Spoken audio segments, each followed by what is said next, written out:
ሰላም ጤና ይስጥልን እንደምን አላችሁ ውድ የዩቲዩብ ተከታታዮቻችን። ይህ በገቢዎች ሚኒስቴር የሰሜን ምዕራብ አዲስ አበባ አነስተኛ ግብር ከፋዮች ቅርንጫፍ ጽሕፈት ቤት ታክስና ታክስ ነክ ጉዳዮች የተለያዩ ባለሙያዎች የሚቀርቡበት የዩቲዩብ ገጻችን ነው። ለዛሬ የማቀርብላችሁ አለማየሁ ሙሉ የታክስ ከፋዮች ትምህርት ባለሙያ ነኝ። ዛሬ ይዘንላችሁ የቀረብነው የወጪ መጋራት እና የአሰሪዎች ግዴታ በሚል ይሆናል። ከዚህ ጋር ተያይዞ የወጪ መጋራት ምንነት፣ የወጪ ድርሻ፣ የወጪ መጋራት ውልና አፈጻጸም፣ ተጠቃሚው ክፍያውን በገንዘብ ያሉ አማራጮች፣ የእፎይታ ጊዜ፣ ማበረታቻ፣ የወለድ አከፋፈልና ምጣኔና የአሰሪዎች ግዴታ የሚሉትን ሀሳቦች ለማየት እንሞክራለን።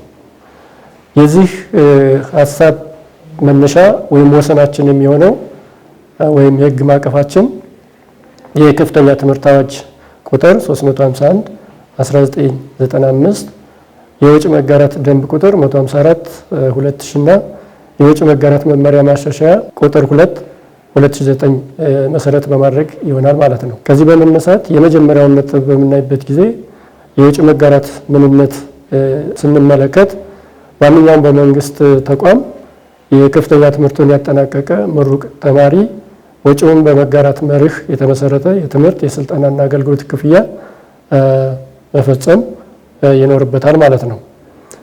ይህ የጀመረው ከ1996 ዓመተ ምህረት አዲስ በገቡ ተማሪዎች የጀመረ ሆኖ በዚሁ ዓመት ከሁለተኛና ከዛ በላይ በነበሩ ነባር ተማሪዎች ላይ ይህ የወጪ መጋራት ተፈጻሚ ተደርጓል ማለት ነው። የወጪ ድርሻን በምናይበት ጊዜ መንግስት ለምግብ ለመኝታ የሚያወጣውን ወጪ ሙሉ በሙሉና ለትምህርት ከሚያወጣው ወጪ ለመነሻ 15 በመቶ ተሰልቶ ተጠቃሚዎች ይጋራሉ ማለት ነው። የወጪ መጋራት ውል አፈጻጸም በምናይበት ጊዜ ማንኛውም በመንግስት ከፍተኛ ትምህርት ተቋማት ትምህርት እንዲከታተሉ የተመደቡ ተጠቃሚ ተማሪዎች ትምህርት ከመጀመራቸው በፊት በቅድሚያ በየትኛው የክፍያ አማራጭ ማለትም በአገልግሎት ወይስ በገንዘብ ክፍያ የሚለውን ውል ይፈጽማሉ ማለት ነው።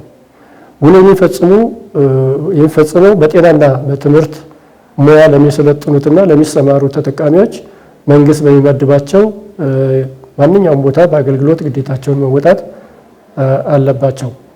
የወጪ መጋራት ከገንዘብ በተለየ መልኩ በአገልግሎት እንዲወጡ ለተፈቀደላቸው ባለሙያዎች ከሰለጠኑበት ጊዜ እኩል አገልግሎት የመስጠት ግዴታ ይኖርባቸዋል። በማንኛውም የትምህርት ሙያ የሚሰለጥን ባለሙያ ትምህርቱን ሳያጠናቅቅ በማንኛውም ሁኔታ ወይም ምክንያት ቢያቋርጥ እስካቋረጠበት ጊዜ ድረስ የተጠቀመውን ወጪ መክፈል ይኖርበታል። በአገልግሎት ግዴታውን ለመወጣት ውል የፈጸመ ተጠቃሚ እንደተመረቀ ምደባ በወቅቱ ባለማግኘቱን ከሚመለከተው አካል መረጃ ማቅረብ የማይችል ባለሙያ በመንግስት ተቋም በራሱ ተቀጥሮ ቢሰራም ግዴታውን በአገልግሎት እንደተወጣ አይቆጠርም። ግዴታውን በገንዘብ ከነመቀጫው እንዲወጣ ይደረጋል። ሆኖም ምደባ ለማግኘቱን ማረጋገጫ ማቅረብ የሚችል ባለሙያ በመንግስት ተቋም ተቀጥሮ የሰራ ግዴታውን በአገልግሎት እንደተወጣ ይቆጠራል ማለት ነው።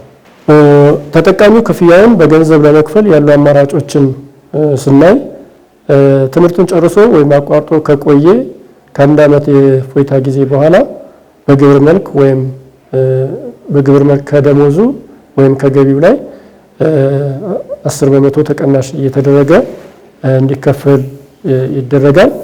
ሌላው አማራጭ ደግሞ ተጠቃሚው ትምህርት የሚከታተልበት በእያንዳንዱ ዓመት የሚፈልግበትን ቅድሚያ ለመክፈል ሊሆን ይችላል። ወይም ደግሞ ተጠቃሚው እንደተመረቀ ወይም ትምህርቱን እንዳቋረጠ በእፎይታ ጊዜው ውስጥ ክፍያውን ሙሉ በሙሉ በአንድ ጊዜ ሊከፍል ይችላል ማለት ነው። የእፎይታ ጊዜም የሚለውን ነጥብ በምናይበት ጊዜ ተጠቃሚው ከተመረቀበት ወይም ደግሞ ትምህርቱን ካቋረጠበት ዓመት መጨረሻ ጀምሮ ስራ ቢይዝም ባይዝም ለመጀመር የአንድ ዓመት የእፎይታ ጊዜ ይኖረዋል። በአንድ ዓመት የእፎይታ ጊዜ ውስጥ ስራ ካልሰራና ገቢ ካላገኘ ከሁለተኛው ዓመት መጀመሪያ ቀን ጀምሮ ለ6 ወራት ብቻ የእፎይታ ጊዜ ይሰጣል። ሌላው ማበረታቻ ነው። ማበረታቻን በሚመለከት በ3 መንገድ የክፍያ ሁኔታዎችን ሲከፍል ሊበረታታ ይችላል። ይህም ጠቅላላ የወጪ መጋራት በቅድሚያ ለሚከፍል ተጠቃሚ 10% በየሴሚስተሩ ወይም በአመቱ ቅድሚያ ለሚከፍል 5%፣ ከምረቃ በኋላ በእፎይታ ጊዜ እስከ 1 ዓመት ለሚከፍል ደግሞ 3% ተቀናሽ ይደረግለታል ማለት ነው። ሌላው የወለድ አከፋፈል እና ምጣኔን የምናይ ይሆናል። ተጠቃሚው የሚከፍለው የወጪ መጋራት ክፍያ ወለድ የሚታሰብበት ሲሆን ወለዱ መታሰብ የሚጀምረው ከእፎይታ ጊዜ በኋላ ነው። የወለዱ መጠንም ተጠቃሚው ከተቋሙ ጋር በፈረመባቸው የትምህርት ዘመናት የተቀማጭ ገንዘብ አማካኝ የወለድ ምጣኔ ይሆናል። ለምሳሌ አንድ ተማሪ በትምህርት ቆይታው 4 ዓመት ቢቆይና የወለድ ምጣኔው 4% ከሆነ በዛ ብቻ በማባዛት ታስቦ የሚከፍል ሲሆን፣ ነገር ግን ተጠቃሚው የፈጀበት የትምህርት ጊዜ 4 ዓመት ሆኖ ሁለቱን የመጀመሪያ ዓመት በ3% ቀሪውን 2 ዓመት ደግሞ በ4% ቢኖረው የወለድ ተቀማጭ ወለድ ምጣኔ ቢኖረው ይህንን አማካይ የወለድ ምጣኔውን በመውሰድ የሚሰላ ነው የሚሆነው ማለት ነው። ይህ ማለት የመጀመሪያው 2 ዓመት በ3% ስለሆነ በ3 እናባዛለን 6 ይሆናል ማለት ነው። ቀሪ 2 ዓመት በ4% እናባዛለን 8 ይሆናል ማለት ነው። እንደምር 14 ይሆናል። ለቆይታ ጊዜው 14 ለ4 ስናካፍል ደግሞ 3.5 አማካይ የወለድ ምጣኔ ይኖረዋል ማለት ነው። በመሆኑም በዚህ ታስቦ ክፍያውን ሊከፍል ይችላል ማለት ነው። ሌላው ዋነኛው የምናየው ደግሞ የአሰሪዎች ግዴታ ነው። ማንኛውም አሰሪ እንግዲህ አሰሪ ስንል የመንግስት ተቋም፣ የግል ተቋማት፣ መንግስታዊ ያልሆኑ ድርጅቶች፣ ዓለም አቀፍና አህጉር አቀፍ ድርጅቶች የመሳሰሉት ሲሆኑ እነዚህ ከመንግስት በወጪ መጋራት መርህ መሰረት የቀጠሯቸውን ተጠቃሚዎች ዝርዝር ለባለስልጣኑ ወይም ለሚወክለው ማስታወቅ ግዴታ አለባቸው ማለት ነው።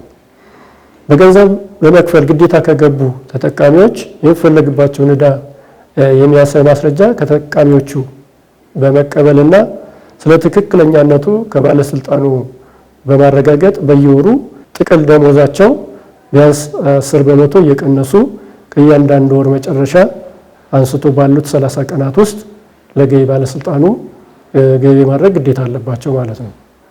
ተጠቃሚዎቹ ከተቋሙ የተሰጣቸውና የሚፈልግባቸውን ዕዳ የሚያሳየውን ማስረጃ ለመስጠት ፈቃደኛ ካልሆኑ የጥቅል ደሞዛቸው 1/3 እየተቀነሰ ለባለስልጣኑ ወይም ለሚወክለው ገቢ የማድረግ ግዴታ እነዚህ አሰሪዎች አለባቸው ማለት ነው። ሌላው ገንዘብ በመክፈልም ሆነ አገልግሎት በመስጠት ዕዳቸውን ከፍለው ያጠናቀቁ ተጠቃሚዎችን ዝርዝር ክፍያው በተጠናቀቀበት ወር ለባለስልጣኑ ወይም ለሚወክለው የማሳወቅ ግዴታ አለባቸው። አገልግሎት በመስጠት እንደሚከፍሉ ተገልጾ የተመደቡትን ተጠቃሚዎች ተገቢውን ክትትል በማድረግ ማሰራትና አገልግሎት ካቋረጡ ሙሉ በሙሉ ማቋረጣቸውን በማረጋገጥ ወዲያውኑ ለባለስልጣኑ፣ ለትምህርት ሚኒስቴር ወይም ለመደባቸው ሚኒስቴር መስሪያ ቤት የማሳወቅ ግዴታ አለባቸው። እንግዲህ ዛሬ ያየነው የወጪ መጋራትና የአሰሪዎች ግዴታ የሚለው ይህን ይመስላል። ዛሬ ያቀረብንላችሁ በዚህ ያበቃል።